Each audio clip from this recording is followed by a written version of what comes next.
cette présentation de toisuis-moi.ca.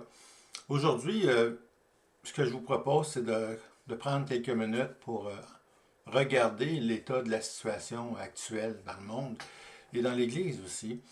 Ce que j'ai à vous dire, c'est la situation réelle. Si on se rappelle Jésus dans Matthieu, lorsque il a regardé la foule, eh bien, ce qu'il a vu, c'était une foule languissante et abattue. Une foule qui était sans berger. Et c'est sûr que ça l'a interpellé parce que c'est lui le bon berger, c'est lui le souverain berger que les Écritures nous disent. Et Jésus s'est tourné vers ses disciples en leur disant, la moisson est grande, il y a beaucoup de travail à faire. Mais il leur dit pas d'aller. Il leur dit, priez le maître de la moisson, d'envoyer des ouvriers. Et peu de temps après, ce qu'on voit, Jésus envoie ses disciples. Le maître de la moisson envoie les ouvriers. Ça a commencé par les disciples. Et de génération en génération, le relais s'est transmis. Et aujourd'hui, on se retrouve 2000 ans après. Alors, il y a beaucoup de choses qui ont passé, mais le même message demeure. Et on a ce privilège d'avoir reçu ce message-là. Alors, ce que j'ai à cœur de vous partager, c'est que le temps se fait rare. On est devant une situation où l'urgence d'agir nous pousse à proclamer l'Évangile, à servir Dieu, répondre aux besoins de l'Église aussi, dans le mandat de l'Église. Et c'est ce que je vous propose aujourd'hui de regarder ensemble. Mais avant, disons que dans Apocalypse 1, verset 3, pour se tremper dans le bain, là, pour comprendre la situation, si Jésus disait ça au début dans l'Apocalypse, ça a été écrit ça au 1er siècle, là, à la fin du 1er siècle. Jean a écrit « Heureux celui qui lit et ceux qui entendent les paroles de la prophétie et qui gardent les choses qui y sont écrites, car le temps est proche. » Donc, si c'était urgent à ce moment-là, c'est encore plus urgent aujourd'hui.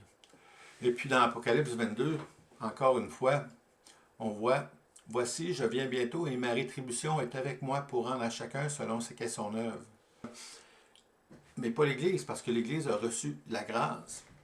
Ceux qui sont sans Christ vont être jugés à partir du fait qu'ils n'ont pas accepté Christ, qu'ils n'ont pas voulu se confier en lui pour avoir la vie éternelle. Ils ont préféré vivre leur vie à leur manière et c'était leur choix. Ils ont choisi de ne pas se tourner vers Dieu et ils vont en assumer la responsabilité. Mais comme moi et toi, on est conscient de ces choses, on a le mandat de la part de Dieu, de la part du Seigneur Jésus, d'aller vers les gens.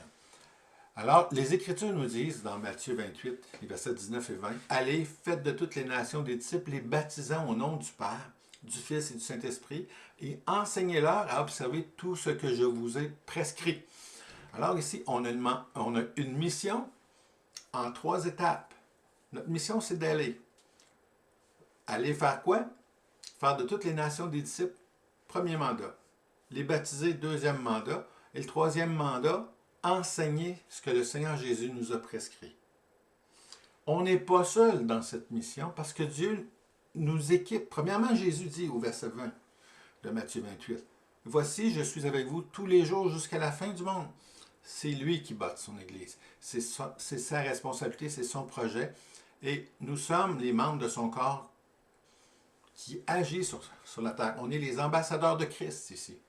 Alors, on a ce mandat-là d'aller proclamer l'Évangile et cela se fait en différentes étapes. Puis Acte 1.8 nous le démontre très bien à ce niveau-là. Acte 1.8 dit « Vous recevrez une puissance, le Saint-Esprit survenant sur vous, et vous serez mes témoins à Jérusalem, dans toute la Judée et dans la Samarie, et jusqu'aux extrémités de la terre. » Alors le plan établi pour chacun d'entre nous, on n'est pas à Jérusalem, on n'est pas en Judée. On est loin de la Samarie. Mais par contre, tu es dans une ville présentement. C'est là ton point de départ, là où tu habites. Commence par évangéliser ton quartier, tes amis, les membres de ta famille. C'est le mandat qu'on a reçu. On est tous des témoins avec cette mission. Commence dans ton quartier, élargis ça à ta ville. Après ça, dans toute ta région, là où tu habites et dans les provinces voisines, les régions voisines, peut-être jusqu'aux extrémités de la terre, dans les pays voisins.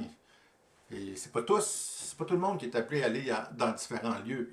Beaucoup sont appelés à servir là où ils sont et ils vont passer leur vie là, mais d'autres vont être appelés à aller jusqu'aux extrémités de la terre. Et c'est ceux qu'on appelle les missionnaires. Alors, ça, c'est la mission qu'on a. Et puis, ça se fait à l'extérieur de l'Église. Mais l'autre mandat dans Matthieu 28 qui nous est confié, c'est celui d'enseigner la parole de Jésus. Ce que Jésus a confié à ses disciples, on a le mandat de le faire. Mais là, on n'est pas laissé encore à nous parce que Jésus a pourvu au Saint-Esprit, nous a envoyé le Saint-Esprit pour qu'on puisse savoir quoi dire. Il va nous dire, il va nous rappeler tout ce que le Seigneur Jésus nous a dit. Alors, c'est vraiment important de saisir qu'on n'est pas laissé à nous-mêmes. On a un grand mandat, mais on est équipé. Et ma prière, c'est que chacun d'entre nous, on puisse prendre position pour Christ. Parce que si tu restes silencieux, tu es la sentinelle.